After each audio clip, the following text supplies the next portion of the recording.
বন্ধুরা দেখো, হঠাৎ অসুস্থ হয়ে পড়েছে। মানে প্রচণ্ড জ্বর, কাঁপুনি দিয়ে গা হাত পা ঠান্ডা গেছে। পায়ে গরম জল দিলাম, তাতেও জ্বর কাটছে না। জানি না কি হবে, তাই ভিডিও তো দিতে পারছি না। তোমরা সুস্থ থেকো, ভালো থেকো। দেখি কি করতে পারি, ডাক্তারবাবুকে ডেকেছি। তো বন্ধুরা দেখো, 9টা বাজে। এই সবে ডাক্তার দেখে বেরিয়ে গেল, সেই সময় ভিডিওটা করতে পারিনি।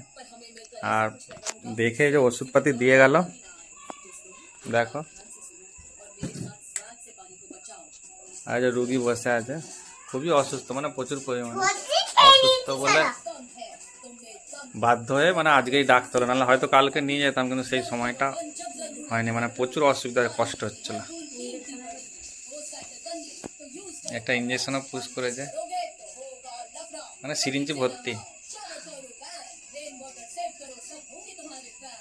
তো বন্ধুরা ভালো থাকবে সবাই, আর সবাই একটু সুস্থতা কামনা করো, ঝটপট যেন সুস্থ হয়ে যায়। আমিও কাজে বেরোবো।